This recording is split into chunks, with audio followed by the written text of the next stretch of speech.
I remember first hearing worship music back when I was in college 13 years ago, and truthfully, I fell in love with that Hillsong sound. There was one problem though. I didn't grow up playing worship music. I actually grew up playing gospel. So when I tried to apply the knowledge I had in gospel to worship music, I realized it didn't sound the same. I had to really learn how to speak another language. And so if you are struggling with that same problem, or you just really want to learn how to play worship music, today I'm going to give you 4 tips that will help you play worship music better. Let's get right to the lesson. All right, guys, so here are 4 tips that will help you play worship music better. The first tip is this: you need to think through a lot of the musical accents a little bit more. I think one of the instruments that you need to listen to is the drummer, and think through what is the drummer doing and how can I amplify that a little bit. And this is what I mean. Most of CCM is in 4/4, right? And so the drummer is going to play some variation of this type of rhythm. Boom, cat, boom, cat. 1, 2, 3, 4. All right. As a piano player, you need to think through that, and instead of playing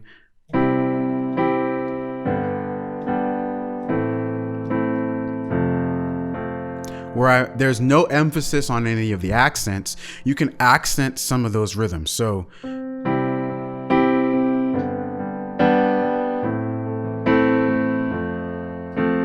right, you kind of heard that a little bit. The 1, 2, 3, 4. That's just one simple step that will get you sounding better in your music. All right. And you could even take that a little bit further by emphasizing even some more of those accents within the music. So like,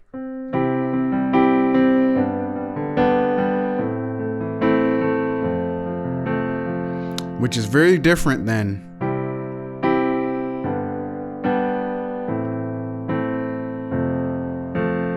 okay.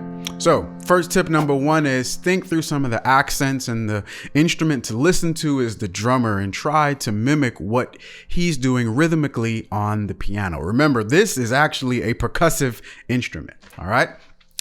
Tip number 2 is you need to stop playing major chords. Now, I know that when you're looking at your CCLI charts, or wherever you're getting your charts from, a lot of times you'll see, let's say we're in C major, a very common progression is going to be the 6, 4, 1, 5, right? And we would see A minor, F major, C major, G major. I'm telling you, a lot of times they are not playing straight up major chords. A lot of times they're playing like sus2 and sus4 chords, and they're just not written there on the chart. So one thing you need to do is think, okay, well, let me start playing sus2 and sus4 chords. So that's my second tip for you. All right. So this would be, instead of playing like A minor, this would be A sus2 here. Okay. And what it is this is the 3rd, C is the 3rd. I'm just bringing that down a half step. All right. And that's if I'm on a minor chord. If I'm on a major chord, then A is the 3rd, and you need to bring that down to 2, and that would come down a whole step. Okay. All right. And if we're on C, E is the 3rd, it's a C major, so it'd be down a whole step. And then G is a major chord, so the 3rd would come down a whole step. Okay. And this is what it would sound like if you were to play that same rhythm.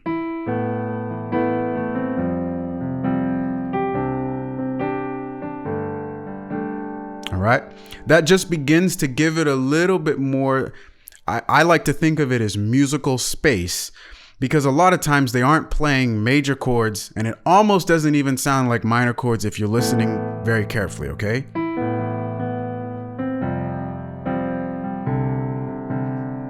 All right. So first tip is you need to think through the rhythms.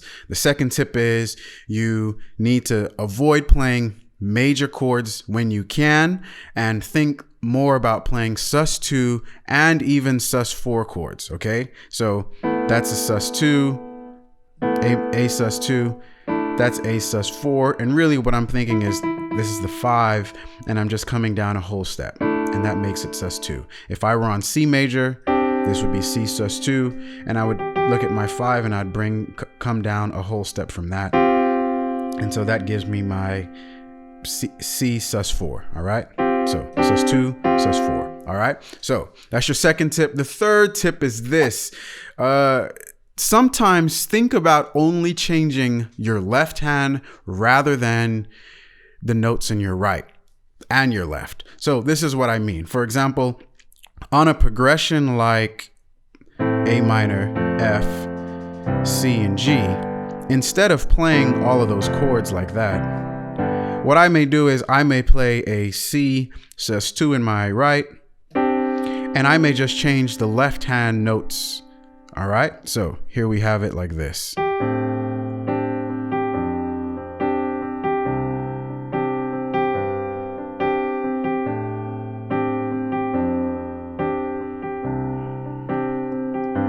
Okay, so that gives you can begin to hear some of the textures that you need to listen for in Christian contemporary music, okay?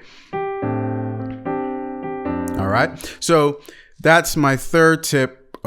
Try to only change the notes that are in your left hand rather than the notes that are both in your right and your left hand, and try to keep your right hand a little bit more consistent on a C sus2 or a C sus4 chord when possible. Okay, my fourth tip is this: start to learn piano riffs. So look, CCM music is not about piano players. Yes, there are times when you can hear the piano on a little soft section of the song.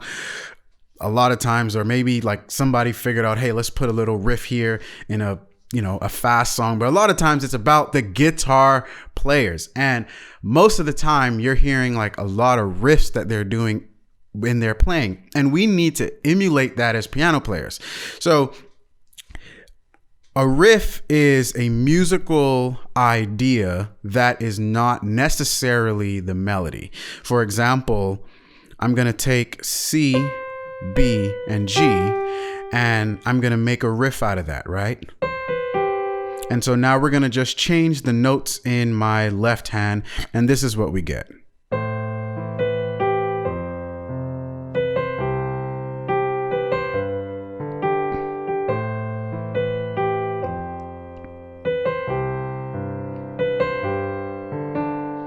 And things begin to sound a little bit more differently when you add a pad to it, right?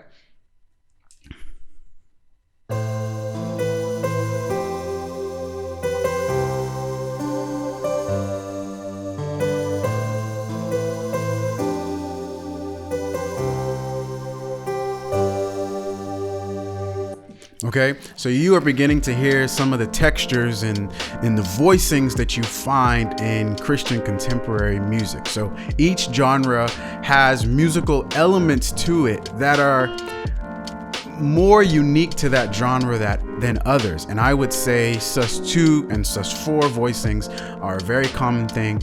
Also, piano riffs are absolutely necessary. And then thinking rhythmically about what the drummer is doing is absolutely important to Christian contemporary music. All right, well, hey guys, thanks so much for watching. If you like content like this, hey, go ahead and like and subscribe. And if you hate content like this, go ahead and dislike it as well. I mean, it's there for a reason.